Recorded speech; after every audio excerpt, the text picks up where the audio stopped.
நலாஸ் நாட்டு சர்க்கரை நலமுடன் வாழ நலாஸ் இந்தியாவிலேயே நாட்டு சர்க்கரைக்கு ISI முத்திரை மற்றும் அக்மார்க் அங்கீகாரம் பெற்ற ஒரே நிறுவனம். தொடர்புக்கு 9047045000. எல்லாருக்கும் வணக்கம். இந்து முன்னணியினுடைய மாநில தலைவர் திரு காடேஸ்வர சுப்பிரமணியம் அவங்க இந்த பத்திரிகையாளர் சந்திப்பில் இன்று உங்களோடு பேச இருக்கின்றார். அதே மாதிரி அவரோடு சேர்ந்து இந்து முன்னணியினுடைய மாநில செயலாளர் திரு மணலி மனோகர் அவர்கள் இந்த பத்திரிகையாளர் சந்திப்பில் இருக்காங்க. நான் இளங்கோவன், மாநில செய்தி தொடர்பாளர் இந்து முன்னணி. இந்து முன்னணி 1980 கோபால்ஜி என்ற ராமகோபாலால் துவங்கப்பட்டது.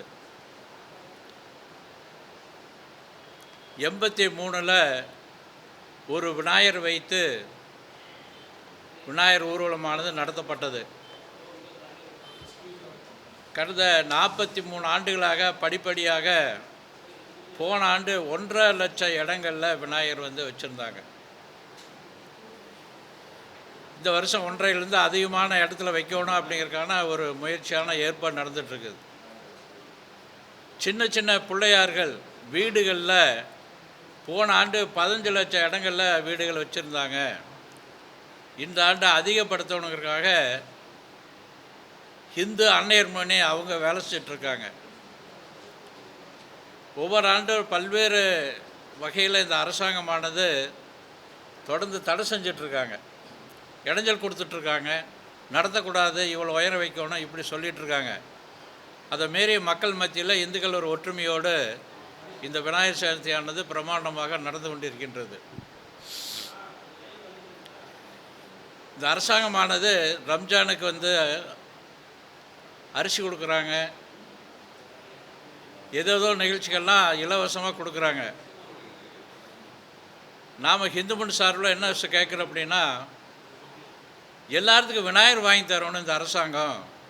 அப்படி இந்த ஆண்டு ஒரு கோரிக்கை வைக்கிறோம். ரம்ஜானுக்கு வாழ்த்து சொல்கிறாங்க, பக்ரீத்துக்கு வாழ்த்து சொல்கிறாங்க, நிகழ்ச்சியெல்லாம் கலந்துக்கிறாங்க. கட்சி சார்பில் ரம்ஜான் நோம்பி கொண்டாடுறாங்க. அதனால் இந்த ஆண்டு முதலமைச்சர் விநாயகர் சதுர்த்தி விழாவில் கலந்துக்கணும் அப்படி வேண்டுகோள் வைக்கிறோம். நாங்கள் அவருக்காக ஒரு கடிதம் கொடுக்கலான் இருக்கோம்.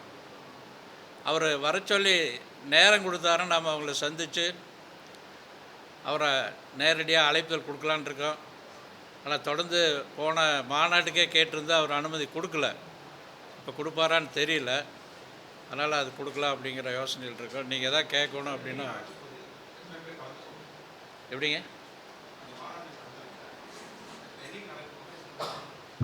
விநாயகர் சதுர்த்தி 27ஆம் தேதி துவங்கி பல்வேறு இடங்களில் 2 நாள் 3 நாள் 5 நாள் இப்படி வைக்கிறாங்க.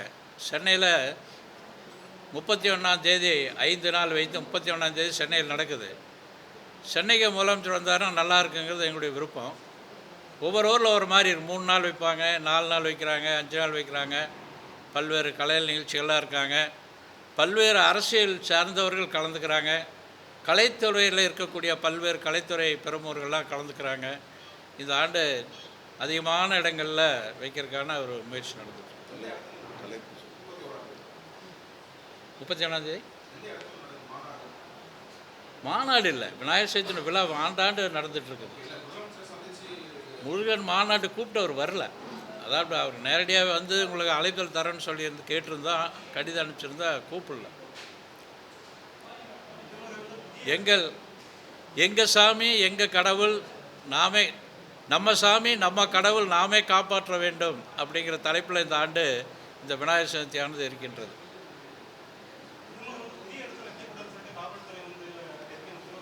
அதான் ஒரு விநாயகர் ஆரம்பித்ததுலேருந்தே இது தொடர்ந்து சொல்கிறாங்க.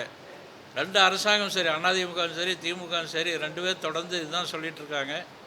மக்களினுடைய எழுச்சியோடும் சக்தியோடும் போன ஆண்டு 1.5 லட்சம் இடங்கள் வச்சுருந்தாங்க. இல்லை, தொடர்ந்து நாம் மைக் செட்டுக்காக எப்போ விநாயகர் சதுர்த்திக்காக விநாயகர் வைக்கிறதுக்கு அனுமதி வேண்டியதில்லை அப்படிங்கிறது தான் பொதுவான கருத்து. அங்கே மைக் பர்மிஷன் வைக்கிறதுக்காக நம்ம எப்போ வழக்கமாக கேட்போம்.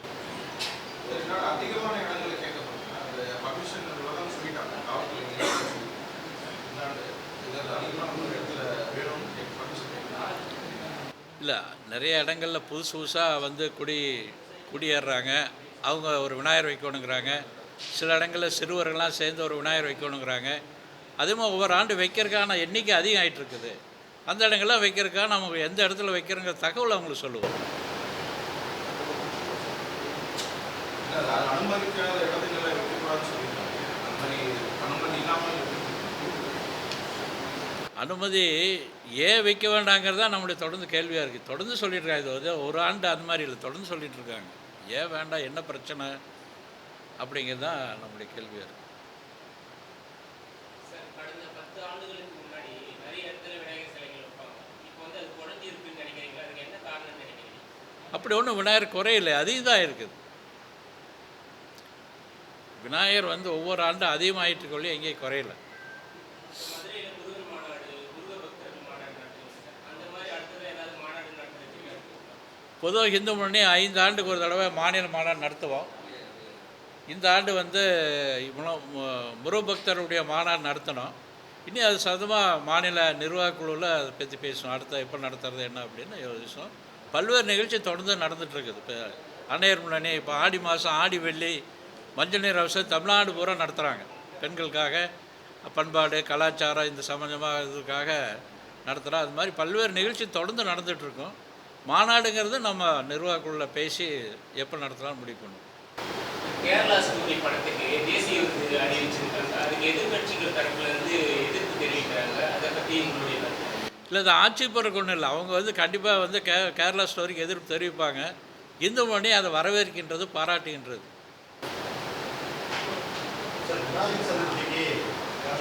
விநாயகர் சதுர்த்திக்கு முதலமைச்சர் வாழ்த்து சொல்கிறது ஒரு குற்றச்சாட்டு சொல்லிட்டு இருக்காங்க. அதை எப்படி பார்க்குறீங்க? இல்லை, அதான் தொடர்ந்து ரம்ஜானுக்கு சொல்கிறாங்க, பக்ரீத்து சொல்கிறாங்க. ரம்ஜான் நோபி அவங்களுடைய கட்சி அலுவலகம் கூட நடத்துகிறாங்க. பல்வேறு கட்சிகள் ரம்ஜான் நோபி கொண்டாடுறாங்க. நாம் பல்வேறு அரசியல் கட்சி இப்போ கூட வந்துட்டுருக்காங்க. சில கட்சி வந்துட்டுருக்குது. குறிப்பாக ஆளுங்கட்சியை சேர்ந்த முதலமைச்சரை கூப்பிடணும், வாழ்த்து சொல்லணும் தொடர்ந்து சொல்லிகிட்ருக்கோம். இந்த ஆண்டும் கூட நம்ம அவரை சந்திக்கிறதுக்கு நேரம் கொடுத்தா சந்தித்து நேரடியாக அழைப்புகள் கொடுக்கலாம், அவரை வர வைக்கலான்னு நினைக்கிறோம். அவர் எப்போ சொல்கிறாருங்கிறது தான் கேட்கணும். எப்படிங்க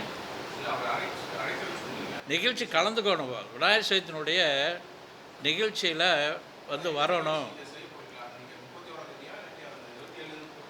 அதாவது 27ஆம் அங்கங்கே வைப்பாங்க. 4 நாள் வச்சு 5ஆவது நாள் சென்னையில் ஒவ்வொரு ஊரில் ஒரு மாதிரி இருக்கும். சென்னையில் 5ஆவது நாள் ஊர்வலம் போய் கடற்கரையில் ஒரு பொது நிகழ்ச்சி இருக்கும். கலை நிகழ்ச்சி இந்த மாதிரியெல்லாம் பெரிய நிகழ்ச்சி இருக்கும். அதில் அவங்க வரணும்னு விருப்பப்படுறோம். ஹலோ, ஓகே, சொல்லுங்கள்.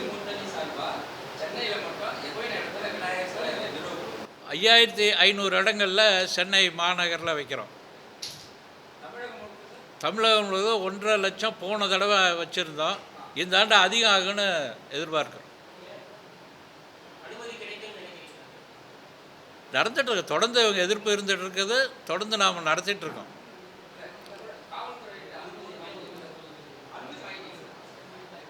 அனுமதி வந்து விநாயகர் சதுர்த்திக்கு நம்ம வாங்கணுங்கிற அவசியம் இல்லை, அப்படி தான் இருக்குது.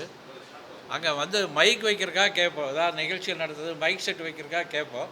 அதெல்லாம் அந்தந்த இடத்துல கொடுத்துட்ருக்காங்க. இப்போ மைக் செட்டுடைய ஃபார்ம் கொடுப்பாங்க, ஸ்டேஷனில் கொடுத்துட்ருக்காங்க.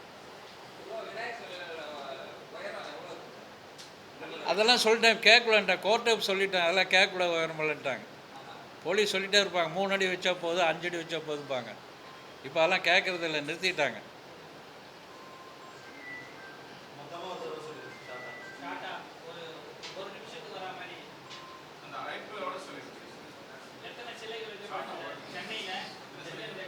சென்னையில் வந்து 5500 இடங்களில் சென்னையில் வைக்கிறோம். தமிழ்நாடு முழுவதுமே 1.5 லட்சத்துக்கு அதிகமாக வரும். 1.5 லட்சம் இது வரைக்கும் வைக்கிறக்கூடிய இடம் முடிவாக இருக்குது. ஆனால் இன்னும் 10 நாளில் இன்னும் கொஞ்சம் அதிகமாகும் அப்படி நம்ம எதிர்பார்க்குறோம். வீடுகளில் சின்ன சின்ன பிள்ளையார் 1/2 அடி 1 அடி இந்த மாதிரி வச்சு அவங்க வந்து இந்த நம்ம வைக்கக்கூடிய விநாயகர் நம்ம இடத்துக்கு கொண்டு வந்து வீட்டில் பூஜை பண்ணி வைப்பாங்க. 15 லட்சம் போன தடவை வச்சுருந்தாங்க, இந்த தடவை அதிகமாகும் அப்படி நாம் எதிர்பார்க்குறோம்.